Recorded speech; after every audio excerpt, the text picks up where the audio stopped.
So we're going to move on to the girls. And I want to ask you, what would you do if you knew that a charity with just 3 full-time employee equivalents was able to make the Houses of Parliament change legislation, was seen as a resource for the Ministry of Justice and the Home Office, and listed on their websites as that, just 3 FTE, and know how to help young girls avoid female genital mutilation and help those that have gone through that, not just to survive, but to thrive. Well, we have a charity that does exactly that and has achieved a huge amount over the last number of years, and specifically since COVID has really driven enormous change. I'd like to introduce Sema Gornall to you to give us an extraordinary story of a charity that is set to change the world for hundreds of thousands of women in our country. Over to you, Sema.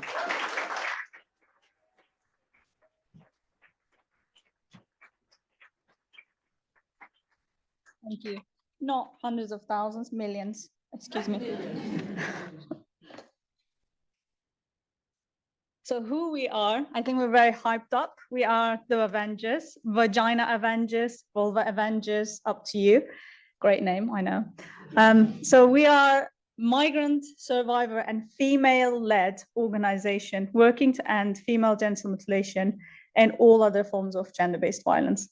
I know it's a lot of words, but it actually means a lot that we are led by those to basically we're working to end our own issues. And I'm really proud to lead this charity as a first-generation migrant.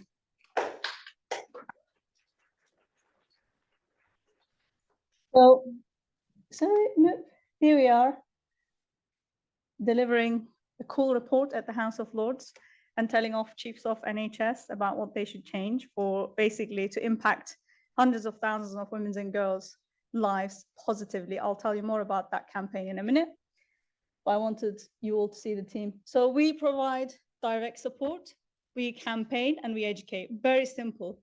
And we have to do all at once. I know somebody will ask, why don't you do just this and not that? We have to do all of that together to actually be able to drive change, so we're not just a Band-Aid charity. So our direct support, I would call it actually very straightforward process. What we do is very simple. And I designed this support with a very selfish, basically, mindset, because my mother is a survivor of modern slavery and she's been trafficked across 2 countries twice. So I thought, where would we need to go with my mom when I was a kid to get the support that we needed? Because we've called the police, we've been through everything. And I was born actually in the city that you all just watched, near Syrian border. And there's a reason why we left.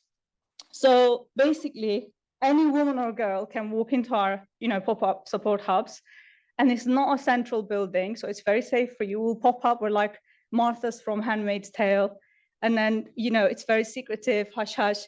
And then when you come in, it's the safe, amazing space. You can talk about all of your issues. Nobody will judge you, led by a survivor, somebody who's been through that, done that, and they are there to support you. And we have 0 eligibility criteria. That's very unusual in the UK. And what we do is link those women coming through our doors and girls with over 150 charities such as Orchid Project, Sophie Hayes Foundation, Atlu, Felix Project, everything you need. You make a list, I'm going to sort your life out. Very simple. As you can see, basically an average visitor's data. We collected this from real women and girls visiting our hubs. They've survived FGM, they survived emotional abuse, domestic violence, institutional abuse, complaining about organizations like Home Office, supposedly, there to support them.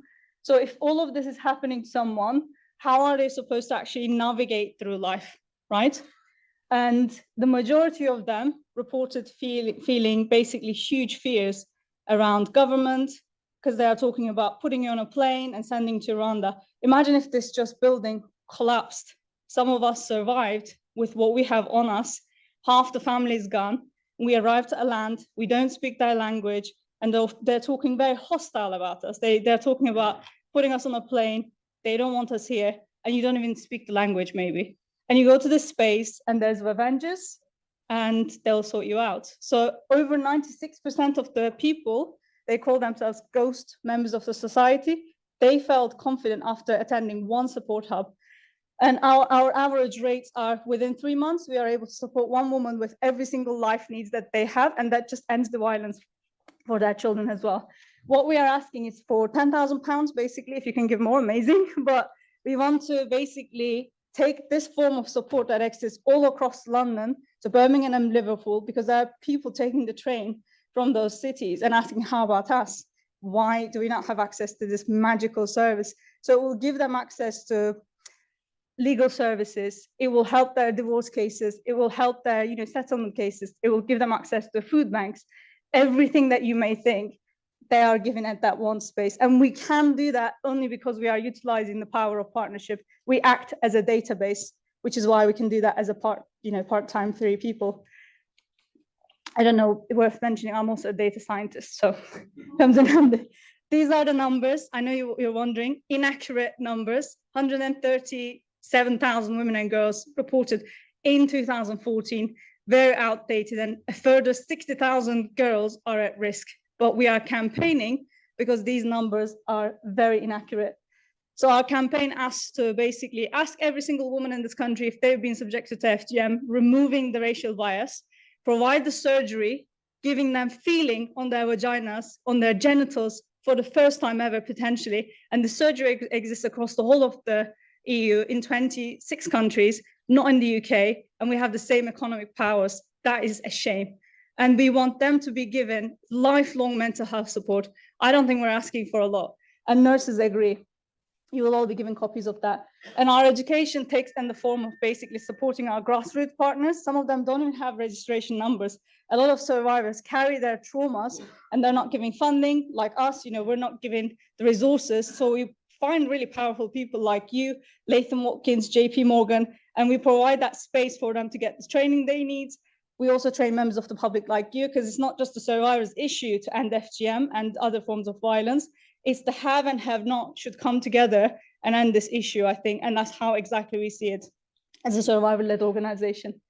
We're in the press everywhere, so really worth mentioning. I'm advising all of the departments of government, and collectively in the team, we have 10 governmental seats. That's not nothing. That's really impressive, because we are able to write laws. So, we were able to shape FGM Stops Here campaign of Mayor of London. And we were able to shape all the tube campaigns you see of Home Office on the, print materials on tubes, on Piccadilly Circus. And we can take the advice of survivors and take it to the front line. So we're not just doing Band-Aid, like I said. And we will go everywhere, talk to everybody, including House of Lords, all those buildings, and remind people of their duty of care in this country. And that's what we do.